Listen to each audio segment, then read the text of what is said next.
तो उस सिलेबस में फर्स्ट चैप्टर हमारा बेसिक कंसेप्ट है, और मैं बताया भी था कि इसमें charge, current, voltage, potential difference, EMF, ये छोटे टर्म्स है, कंडक्टर, इंसुलेटर, सेमीकंडक्टर, ये जो टर्म्स आपने सुने होंगे डेली लाइफ में इलेक्ट्रिसिटी से रिलेटेड, वो सब डिस्कस करेंगे होते क्या है ये, थोड़ा सा टेक्निकल बेसिस में जाएंगे। तो डेफिनेटली आपको इंटरेस्टिंग रहेगा कि ये चीज आप कभी भी जब आगे बढ़ेंगे, क्योंकि आपको हर जगह फेस करना ही है कि इलेक्ट्रिसिटी आपको एज ए सोर्स तो यूज करना पड़ेगा। ठीक है, तो अब आज हम बात कर रहे हैं इलेक्ट्रिक चार्ज की, कि इलेक्ट्रिक चार्ज होता क्या है बेसिकली। ठीक है, तो आगे बढ़ते हैं। The energy of an electron increase और बेसिकली क्या है जो हम इलेक्ट्रिक चार्ज की बात कर रहे हैं वो क्या है बेसिकली, उसमें इलेक्ट्रॉन्स होते हैं और कितने होते हैं वो भी बात करेंगे। The energy of an electron increase as its distance from nucleus increase. तो मैं बात कर रहा था कि न्यूक्लियस से जैसे जैसे ऑर्बिट बढ़ता जाता है, केमिस्ट्री में पढ़ा होगा आपने, तो क्या है कि वैसे वैसे उसकी एनर्जी जो इंक्रीज करती जाएगी, यानी कि जितना ज्यादा इलेक्ट्रॉन आउटर ऑर्बिट में होगा उतना ज्यादा वो एनर्जेटिक होगा।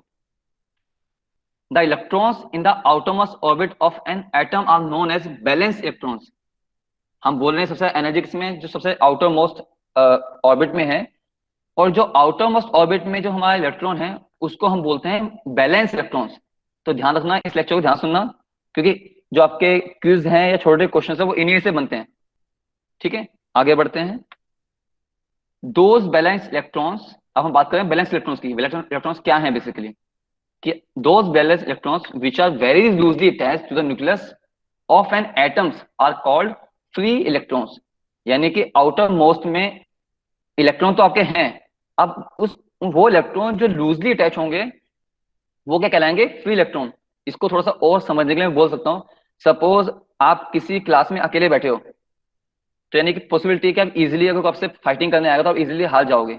बट जैसे जैसे आपके ग्रुप में स्टूडेंट्स दो दो होंगे, तीन होंगे, चार होंगे, बढ़ते जाएंगे, तब जाके वो क्या होगा, आपका ग्रुप स्ट्रॉन्ग बन जाएगा, तब आपको अलग करना, आपसे जीतना मुश्किल हो जाएगा।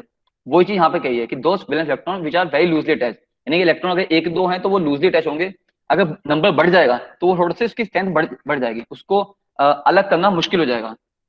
तो यहाँ पे मैं क्वेश्चन पूछना चाहूंगा आप सबसे कि हमें फ्री इलेक्ट्रॉन की जरूरत क्यों होनी चाहिए, कोई इसमें गैस करना चाहेगा अभी तक जो मैं बात करी। Yes sir.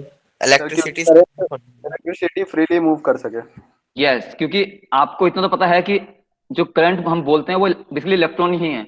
तो इलेक्ट्रॉन अगर हम चाह रहे हैं कि मूव करें, अगर उनको फ्री छोड़े तो भागेंगे, गेटिंग, तो यानी कि इसको फ्री होना जरूरी है, यानी कि इलेक्ट्रिसिटी के, हम इलेक्ट्रिक की बात कर रहे हैं यहाँ पे, तो इलेक्ट्रिसिटी में इलेक्ट्रॉन्स का फ्री होना जरूरी है। तभी हमने यहाँ पे थर्ड जो पॉइंट है इसमें ये बात करी है। आगे बढ़ते हैं। ये सेकंड फोर्थ चीज क्या है, 1 cubic centimetre of copper has, basically क्या कहना चाह रहे हैं कि अगर आपने देखा होगा कि हमारी जो कंडक्टिव मटेरियल कापर है, अभी इतना समझ लो कि जो मेटेलिक मटेरियल है वायर्स में, उसमें कितने इलेक्ट्रॉन होते हैं, ताकि आप इमेजिन कर सको कि इलेक्ट्रॉन कितना छोटा है। यानी कि अगर हम 1 सेंटीमीटर, 1 क्यूबिक सेंटीमीटर, यानी कि 1 सेंटीमीटर का क्यूब ले कापर का, तो उसमें around 8.5 into 10⁻22 free electrons at room temperature are there. यानी कि 10⁻22, देखो कितने ज्यादा, मतलब यानी कि इट्स मींस इतने छोटे से क्यूब में there loads of electrons are there, मतलब बहुत इलेक्ट्रॉन बहुत ही छोटा है साइज में। और इसका आइडिया यहां से लगा सकते हैं कि 1 coulomb is equal to 6.242 into 10⁻18 electron, यानी कि 1 कूलम में इतने इलेक्ट्रॉन होते हैं। और ये कैसे कैलकुलेट किया हमने, बेसिकली इससे, आपने ये फॉर्मूला पढ़ा होगा केमिस्ट्री में कि charge of on an electron is e raise to 1.6 into 10⁻19, यानी कि इसको अगर रिवर्स कर दोगे, अगर एक इलेक्ट्रॉन का चार्ज इतना है तो 1 कूलम में कितने इलेक्ट्रॉन होंगे, तो बेसिकली ये शो कर रहा है आपका। इसीलिए आप ध्यान रखना, कभी नहीं बोलते हैं हम क्या बोलते हैं कि इलेक्ट्रॉन फ्लो कर रहे हैं, मतलब चार्ज, हम बोलते हैं कि इतना कूलम चार्ज फ्लो किया, क्योंकि इतने ज्यादा छोटा साइज है इलेक्ट्रॉन का कि उसको रखा ही नहीं गया स्टैंडर्ड, हमने स्टैंडर्ड रखा कूलम। इसलिए हम कूलम रखते हैं, कूलम एक मेजरेबल यूनिट है जिसको हम कह सकते हैं कि हाँ कुछ चार्ज है, कुछ हो तो सही। अब जैसे कि मैं बोलूं आपको कि मैं एक चीनी का एक दाना दूंगा आपको, मैं आपको कहोगे, सर इससे क्या होगा, क्या मजाक कर रहे हो आप मुझे, या चावल का एक दाना दूंगा आपको खाने के लिए, सर अब हद कर दिया आपने। अगर मैं बोलूंगा एक बाउल दिया मैंने चावल का, अब खाओ, तो कहेंगे हाँ सर इससे मैं लंच का मेरा पेट भर जाएगा, दैट्स सफिशिएंट। तो वही चीज यहाँ पे बोल सकते हो कि इलेक्ट्रॉन चावल से मतलब कंपेरिजन के लिए बेसिकली कि बहुत छोटा है, बट अगर सफिशिएंट बोले तो वो कुलम होगा, तो हम इसलिए कुलम में इसको मेजर करते हैं। नेक्स्ट है मास ऑफ एन इलेक्ट्रॉन। अगर मास की बात की जाए तो मास कितना है, 9 इंटू 10⁻31 kg, यानी कि खुद लगा लो कितना वेरी स्मॉल मास है इलेक्ट्रॉन का।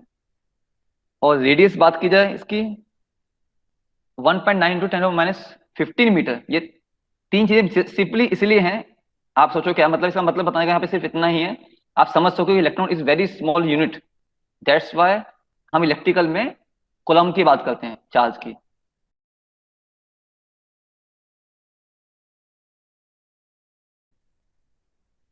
How much charge is represented by 4600 electrons?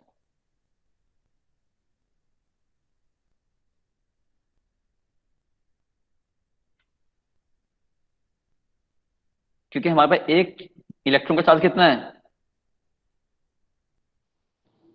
एक इलेक्ट्रॉन का चार्ज ये है हमारे सामने, एक का आपको पता है, आप 4600 से मल्टीप्लाई कर दीजिए, सिंपल। ओके, और एक क्वेश्चन आपके लिए होमवर्क समझ लीजिए, calculate the amount of charge represented by 2 million protons.